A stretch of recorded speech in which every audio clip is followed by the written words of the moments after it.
And check out the view from the CTV Skywatch camera looking out to the northeast, Galbraith in the distance there. Lots of sunshine right now, lots of yellow sunshine. And speaking of yellow, I have yellow tickets to give away. How's that for a segue?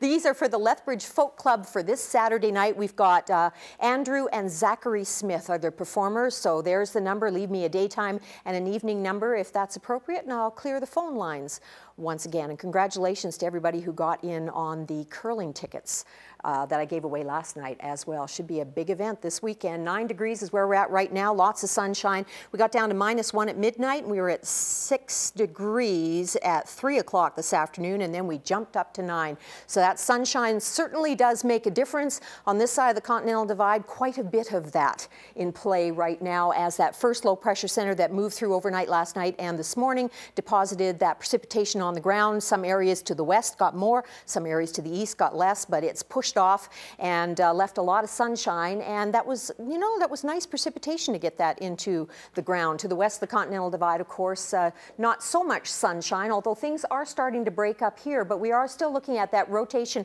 around that low. We've got that flow to the south, heavy snowfall through Idaho and Montana, recording some fairly significant amounts of snow. We've got a couple of low pressure centers moving across the north. One, of course, we talked about already moved through. We have a second low pressure center moving through tonight. It's going to drag a cold front across southern Alberta, and in behind that is where the precipitation is going to be developing, part and parcel from that low pressure center and also the flow out of the south. So the two combining once again, similar to what they did overnight last night. It won't be with us all that long. After midnight tonight, we should start to see some snowfall develop, and then we have a chance of seeing 5 to 10 centimeters on the snow on the ground by the end of the afternoon tomorrow, and then things should start to break off. The weekend's not looking too bad, but you can see those bands of snow, those upper low pressure centers and the surface lows as well, continuing to push off the mountains and make their way across. Right now, most of it is falling to the north, so down south we're seeing that sunny break right now, but it is just a break. Don't get too comfortable with it because it is going to start to change. So you can see the forecaster here.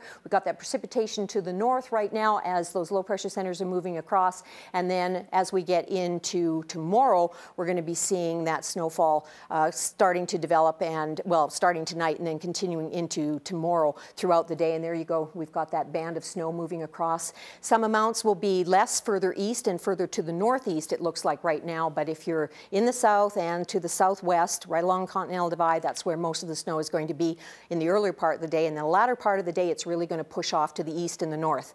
Clear as mud? Yeah, it's a complicated system. Down east, we've got warnings for freezing drizzle right now in Newfoundland, Labrador. Those warm temperatures still in existence, but just for today. And then it all ends. We've got a cold front that's collapsing over the Maritime, southern Quebec, southern Ontario as well. So the forecast tomorrow is back to single-digit numbers. Boy, that'll be a big change for them. 21, though, right now in Winnipeg, 15 degrees in Regina, 2 degrees in Saskatoon, -3 in Edmonton, 8 in Kelowna. A sun and cloud mix in Vancouver right now. They've got sunshine in Whitehorse, expecting some flurries overnight tonight, and 6 days of sunshine expected for Yellowknife.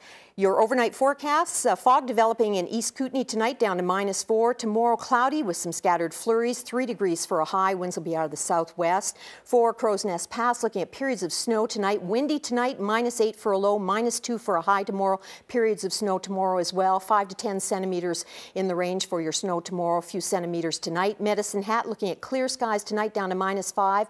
5 to 10 centimeters of snow expected tomorrow, -1. You may see the odd sunny break later in the afternoon. It's not going to be with us all that long, this next system that's pushing through. And Lethbridge, there's your 5-day forecast. We're expecting -4 tonight. Periods of snow developing after midnight, a high of -1 tomorrow, and the snowfall tomorrow ending in the afternoon. We should see some sun break out late in the day. Sun and cloud, sun and cloud. Then we get into showers as we get into Monday is when we're looking at periods of rain. So whoa, it's a mixed bag, isn't it? But by the time we get into Tuesday, Wednesday looks like it could be 14 degrees. Dory story, our next two Women of Distinction 2012 recipients, and then next week we'll meet the last one. There was 5. That's it for me. I was born and grew up in Saskatoon. I was the youngest of the family. I have 3 older siblings.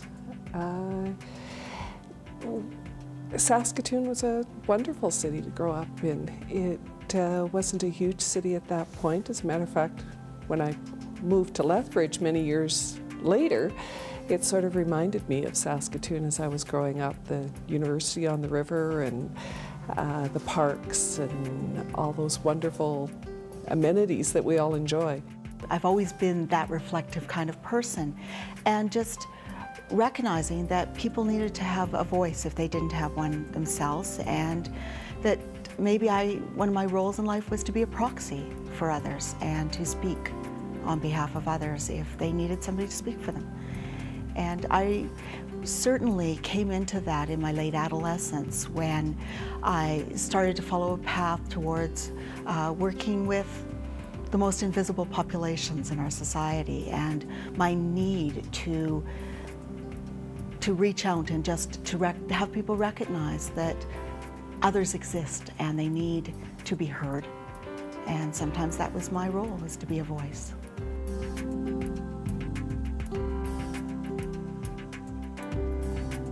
Dory's Story, sponsored by Langenberg Optical, voted Best of the Best for 2012.